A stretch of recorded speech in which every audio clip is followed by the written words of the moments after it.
Surely sticking your rectum into a power outlet is an original concept. Well, yeah, but it's the only thing in this game that is. But going back to Bugsy, Socket suffers from the exact same problem that was the Bobcats Achilles heel. You can't make a fast-paced platformer if you constantly have to stop and start in fear of hitting an enemy. This single issue alone destroys any fun that can be had with the game, rendering it a slow-paced chore and a complete opposite of what the designers intended it to be. They also thought they'd try to be a bit cleverer than Sonic by invising maze-like levels, rather than a straightforward start-to-finish escapade as you usually expect, and you end up being stuck in holes every 5 seconds, unable to get out. Ironically, the guy who created Sonic the Hedgehog, Naoto Oshima, nicked the time-changing mascot idea back with Blinx the Time Sweeper for the Xbox, Microsoft's supposedly own equivalent of Sonic or Mario for their system. Unfortunately, the game was also a nightmare to play, with its overly complex controls and decidedly average gameplay, and thus sold about as well as a copy of GTA 4 at a pro Jack Thompson rally. But Socket proves, as well as a lot of our top 10 lists, that simply cloning a good game doesn't necessarily make yours a good game also. And so apart from having an incredibly stupid name, Socket the Time Dominator ducks his way in at number 10. Now get me some orange sauce. I'm in a crispy fried feeling tonight.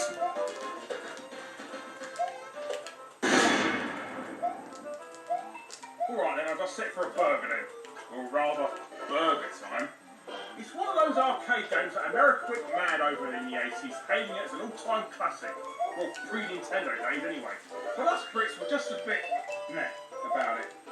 For those of you who have never seen it before, it's simple enough. You play as a chef by the apt name of Peter Pepper, who has to unhygienically trample over oversized burger parts to make a complete hamburger at the bottom of the screen, whilst avoiding eggs, pickle slices, and what I pray is supposed to be a walking Savoy hot dog thing. According to my lying brain, it's loosely based on the early career of Gordon Ramsay. Except in this, you throw pepper at your enemies to incapacitate them, instead of constantly hurling obscenities in their direction. Hang on, why the hell would anyone want to eat something that's been trampled over by a fat Gordon Ramsay is anyone's guess? Meh, still safer than a kebab. Now you're probably thinking, who would have the audacity to rip off such a food-related title about the trials of a minimum wage chef? It's bound to be a license for some fast food burger franchise, isn't it? And you'd be in the right direction there, as our ninth position rip-off goes to surprisingly unknown title, Mr. Wimpy for the ZX Spectrum. If you don't remember Wimpy bars, then you either don't live in Britain, live in an area that no longer has them, or are under 12 as they were bought out by Burger King in the mid-90s and only a handful of branches remain. But their mascot was Mr. Wimpy, a giant beefeater with a large nose. It was usually portrayed by a poor trainee standing at the front of their restaurant dressed as him, handing out leaflets, before being rolled down the street by a gang of teenagers. So why Ocean would want to make a computer game on one of the most physically assaulting mascots in history is a total mystery. Now what differences are there between the two? Well, Ocean were aware that you can't use eggs and hot dogs as your enemies, so they're obviously copyrighted foodstuffs. That is unless you give them incredibly stupid names like Oggy Egg and Sid Sauce. And since Wimpy don't put pickles in their burgers, they replace that enemy with a walking spoon. But then again, I've yet to come across a Wimpy bar that puts spoons in their burgers either. They also changed the burgers slightly too. Instead of creating freshly grilled patties on a bed of lettuce, they opted for the more traditional raw beef based on a pink Jacob burger. Yum yum. In all fairness, they did attempt to have one original level at the beginning of the game, where the lovable beefeater would traverse across a room full of moving manholes and a flying jellyfish. If this is actually a real hazard from working in a Wimpy bar, we'll never know. But at least he's clean enough to always use a tray to carry them. Mr. Wimpy is the first of many titles on our list that slipped below the lawyer's radar, simply because it was British. That they could be bothered to look at our side of the pond for copyright infringement, but it's also one of gaming's earliest examples of getting away with plagiarising a popular title by simply slapping a licence on top. But Mr. Wimpy fries in at number 9.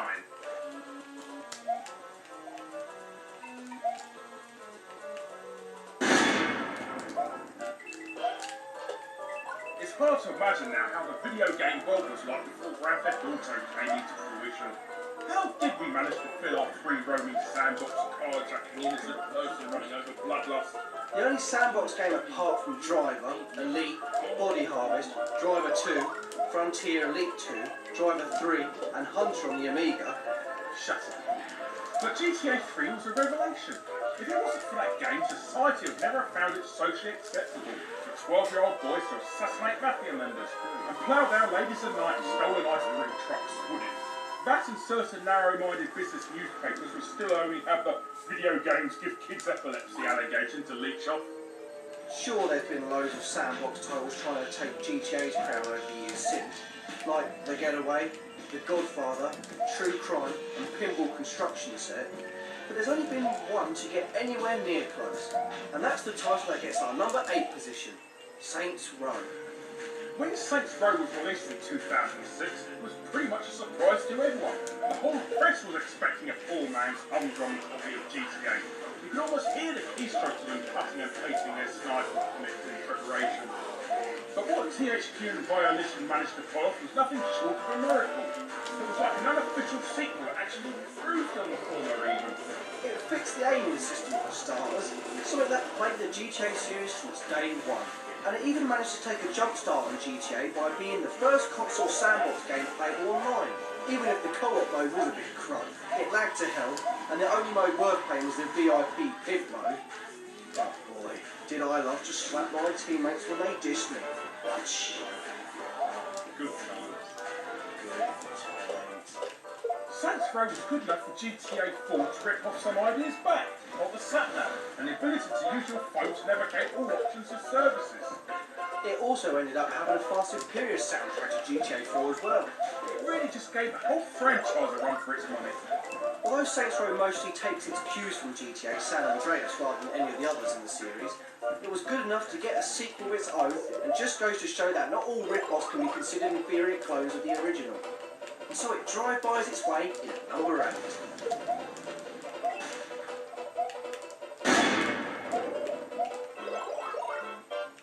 Tetris, arguably the biggest selling video game of all time, and also the most played. Anyone out there in TV land who's saying they're not played it is a blooming liar. Who could have fathomed that the most played game in history was a product of communist oppression, where failure to meet the ever more demanding tasks in the game resulted only in death? That, and apparently, according to psychologists, girls like it as it involved tidying up. No joke. There's been about 500 million knockoffs of Tetris, so let me have a guess what it is. Columns? Nope. Super Puzzle Fighter HD Turbo. Nope. Dr. Robotnik's Mean Bean Machine? You're just going for all the stupid names now, aren't you? Well, yeah. Well, it's not any of those, my friend. 7th position on our list goes to Tetris. Tetris? It's the same blooming game. How can it be ripping itself off? Well, it's actually Tetris, the Soviet mind game that's on the cards here.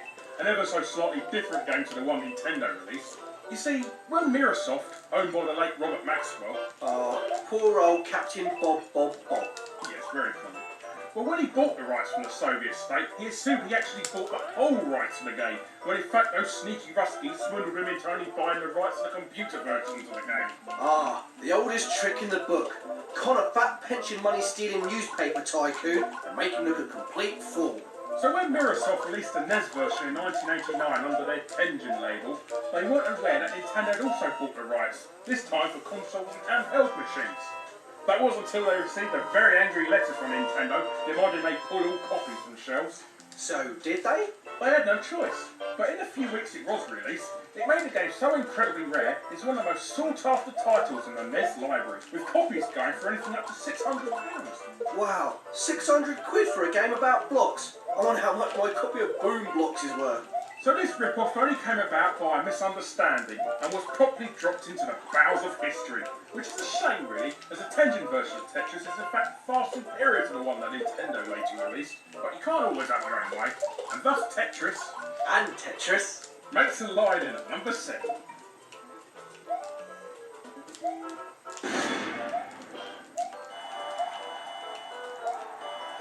Our 6th position rip-off goes to prove that not only can you get away with plagiarising another video game, but also be blatantly racist in the process.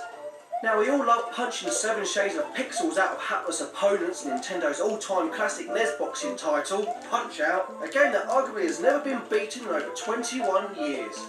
So you'd be surprised to know that it's never been ripped off. What? So how the heck is it in 6th place? Well, it's actually the arcade version that's been ripped off here, my TNT mate, which really owes more to the Super Nintendo sequel than a NES original, as it used nearly all the same boxes, which was made 8 years after the rip-off. Okay. Let me explain. You see, our rip-off in question is Frank Bruno's Boxing, a game released by Elite. The guys who made Thundercats? Yeah, 1986 on the Astro CPC, Commodore 64 and ZX Spectrum, which rips off the look and characters of the arcade version of Punch-Out! So it couldn't have possibly ripped off the NES version, as that wasn't released until a year later. So you're saying Frank Bruno's Boxing is ripping off the arcade original and not the NES and SNES versions? Yeah. Well then why didn't you say that in the first place? I did! Oh, never mind. Well, you'll see here that Elite did a terrible job of ripping off the characters. I mean, look at this one.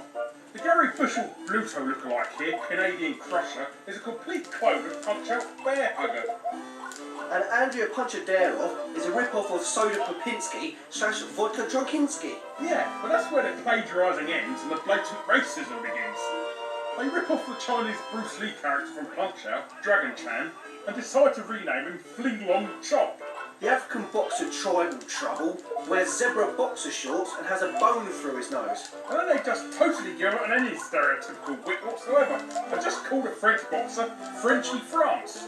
And then it's all nicely rounded off by completely ripping off Fin Tutor Rocky. I'm surprised they didn't stick Eye of the Tiger in there somewhere for good measure. How on earth this game wasn't taken off the shelves for its over-the-top archaic racial attitude, let alone the lawsuits from Nintendo and United Artists, is a mystery that will never be solved.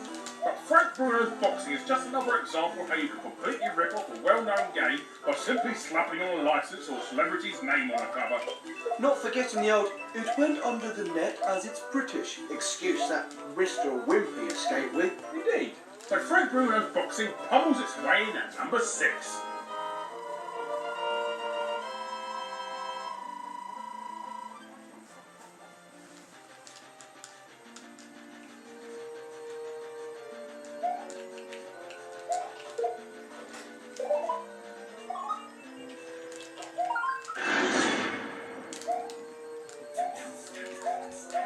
Hello and welcome to the Outbreak Questionarium.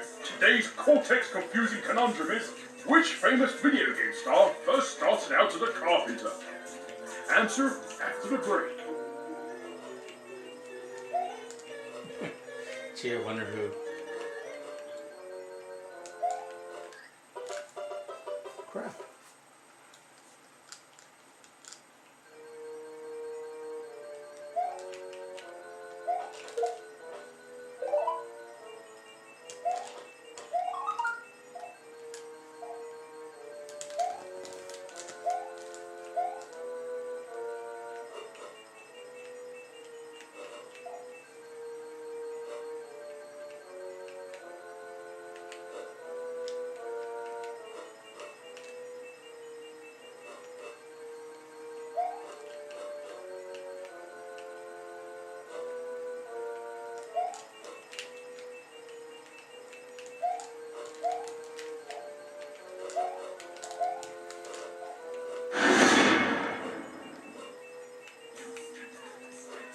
Welcome back from the break. You better have sat there and watched every single advert and not got up for a pee or made a cup of tea. Our sponsors will be mad if you did. They paid a lot of money for those adverts, you know. Anyhow, did you manage to find out which video game star first started out as a carpenter? If you said Nintendo mascot Mario, you were indeed correct. So sadly, he was never credited on any of their albums. Thanks for playing, and see you next time on Outbreak Questionarium.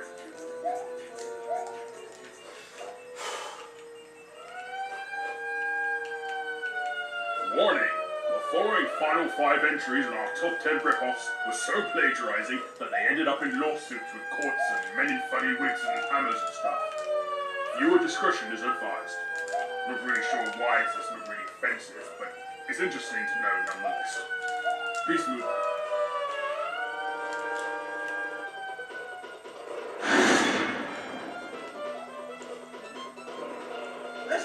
tell you, karate is truly a man's sport. Any athletic event that involves you kicking each other in the throat until you fall over, whilst wearing pyjamas, is truly a man's game.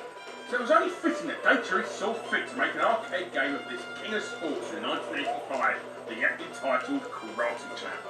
I was pretty much taken for granted now. A one-on-one fighting game was unique and refreshing to our young mid-80s minds and caused quite a stir, using 2 joysticks to perform all manner of punches and kicks. Well, 8, as they didn't really use analog sticks in those days. But it did mean children across the world could now enjoy this princely sport without having to be rushed to hospital with respiratory problems. They just suffered from carpal tunnel instead. So who ripped off this pyjama punch out and hear you cry? Well, this rip-off nominee goes to System 3's International Karate, or IK as it's more commonly known. Created by Archie McLean, who created other classics such as Jimmy White's Snooker, Archie McLean's Mercury McLean's Toothpaste, the game that you battle against one other opponent. I thought it was 2 opponents. No, that was a sequel, IK Plus. Ah, but as you heard from the guy on the warning screen earlier, this rip-off ended in a lawsuit. So who better to tell you than everyone's favourite video game lawyer? No, not Jack Thompson, but Phoenix Wright. Are you there, Phoenix? Hey, yes, I'm here, but I can't talk for long. I got a libel case against some mopping for saying playing violent video games can give you anal warts starting in 10 minutes. Okay. Well, can you tell us what happened with the Karate Champ lawsuit between Data East and System 3? Let me remember. Ah, yes. Well, Data East initially won the case and managed to get all copies removed from shelves, only for System 3 to appeal in a higher court and have a ruling overturned, with the judge ruling it can't sue a game for being like another. Otherwise, publishers would be consistently suing each other left, right, and center. Left, right and centre. Wow, you're a real freaking comedian, aren't you? I was just making a joke, you idiot. Idiot? That's slander, sir. I can take. Whoa! Whoa! I don't like this guy, Larry. We could have had It's My Yard doing this bit for a $5 or less. But we hadn't killed off. Killed off? This sounds like a case for fit. We didn't kill anyone! It was Dr. Ashen. Karate Champ and IK come in at number 5. You need to watch your mouth, Larry. You don't know who might be listening.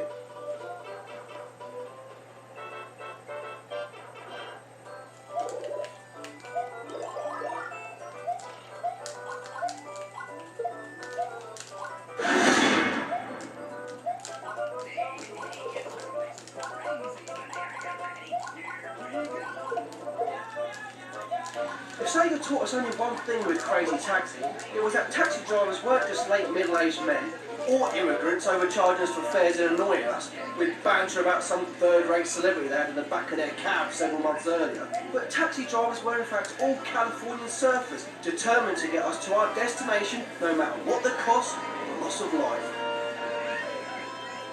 It came as a surprise to everyone to know how fun it was to be a taxi driver, tearing around the streets to pick up the next fare.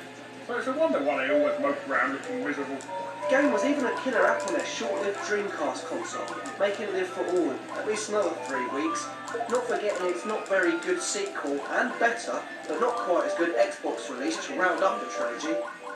So it's that time again. Who could have had the audacity to knock off such a great Sega game?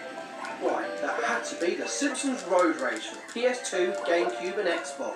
A game based on the antics of the hilarious Simpsons cartoon series. Well, the first 9 series anyway. It's really gone downhill since then.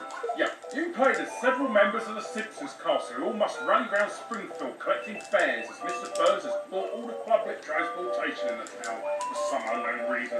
That dastardly scoundrel. But it's time again to find out what sort of court order came about because of this heathenous copying crime.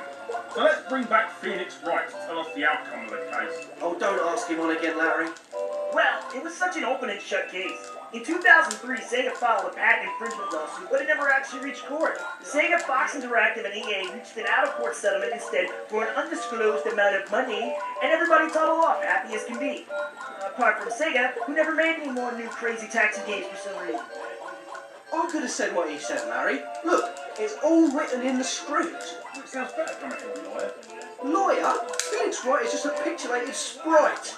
A fictional character that doesn't exist in real life. I'll have you know, saying I'm just an image is a defamation of character. I could have you for slander. Libel, actually, as it's written here in the script. Don't get smart with me, boy! Boy? Now who's insinuating defamation of character? Peace, guys, we've got another 3 to go.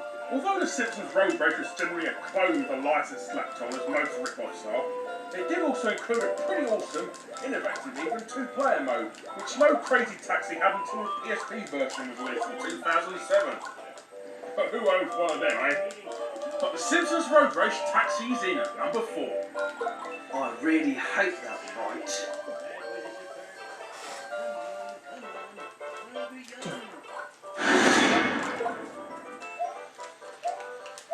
Today's honourable mentions first of all goes to Seymour, an egg slugged potato sort of thing. I don't know what he is. That is basically a complete rip-off of Codemasters' classic Dizzy series. Though it doesn't make the list, as Seymour and Dizzy are made by the exact same company. Though why you'd want to rip off your own property, I've no idea.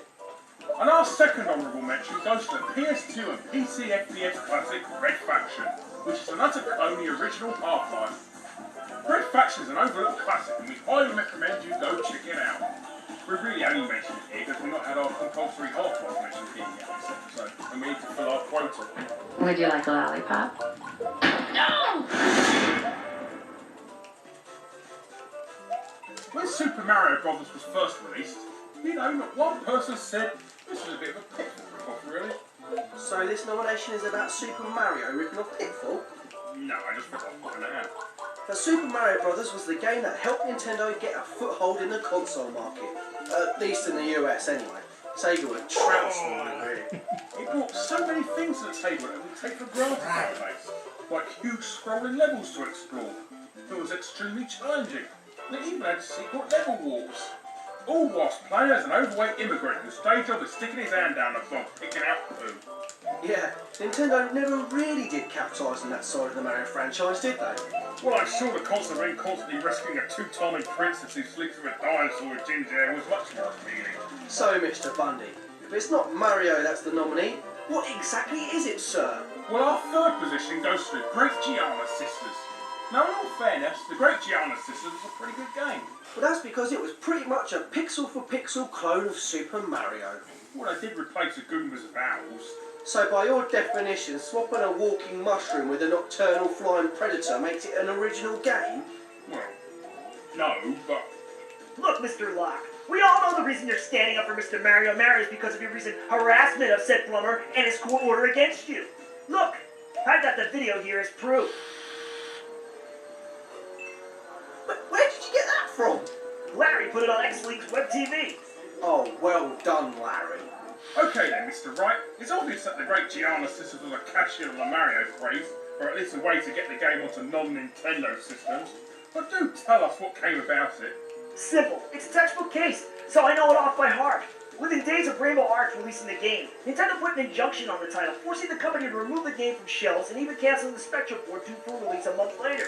Though, USA Gold in the UK thought it was funny to re-release the game anyway, advertising it as The Brothers Are History. Funny. Funny, until they felt the wrath of the almighty Nintendo lawyer anyway. Though ironically, because of the injunction, the game gained a cult following in the underground black market, and is now the second most pirated title in video game history. Also, finding a box retail copy of the Great Giana Sisters is one of gaming's holy grails. In fact, you're more likely to actually find the Holy Grail itself, as a box copy is so rare. And after all that interest and irony, the Dookie Divers clone makes it in at number 3. Oh, before we move on, I want to show you this really freaky picture of Mario on a pirated Famicom card. I know they're trying to avoid copyright infringement, but boy, they didn't have to make it look like my freaky uncle that I've had a restraining order against since I was a kid. But I'd rather not talk about that. Painful memory. Yeah! Painful. Shut up!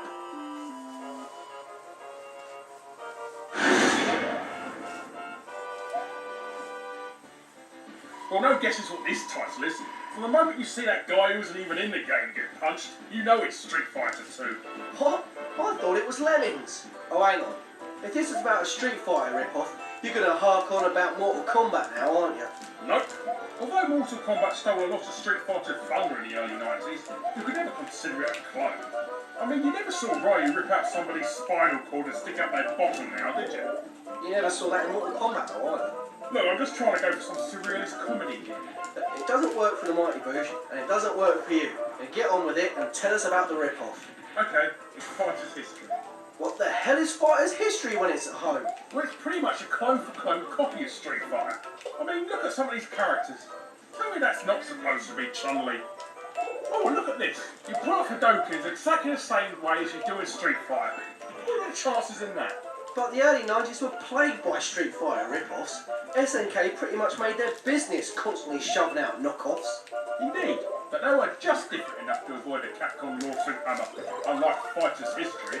Take it away, Phoenix. Well, Capcom took data east to court, claiming 8 of the 9 characters in the fighter's history were direct copies of theirs, which at first glance is pretty clear to see and seems like a pretty much open and closed copyright infringement case. Unfortunately, it never occurred to Capcom that they had in fact based theirs on characters from Japanese and Chinese cultural mythology, and is therefore copyright free, so anyone could create characters from them. Thus, it got thrown out of the court, and Data East could continue making sequels to their below-average beat-em-up, despite the fact that it was blatantly influenced by Street Fighter II. Thank you, Phoenix. Don't keep asking on Larry, he's a goit. Who the hell are you calling a goy? You face. Guys, please! Despite being an all-out clone of Street Fighter 2, you still see echoes of this game. In fact, SNK Claymore included several of the characters in their new title, King of Fighters Maximum Impact Regulation A. But that's a mobile phone game. A fitting end for the series. We've already done that, right? Steely jokes, eh? There's a lawsuit to be had there. Will you just shut up? Quite ironic to see Data East at the other end of a lawsuit for copying a fighting game. What with their earlier case against international karate. Oh, hell, they'll never learn. And so Fighter's history KOs its way into second place.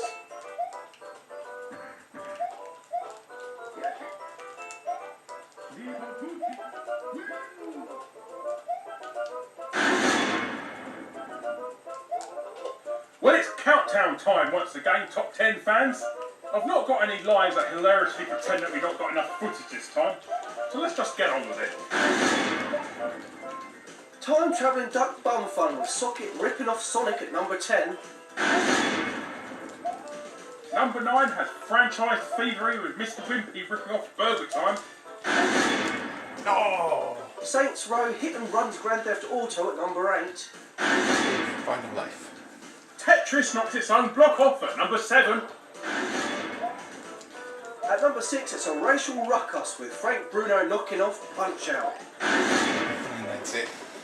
Everybody was caught through fighting with international It's karate watching. topping the way of karate at number 5.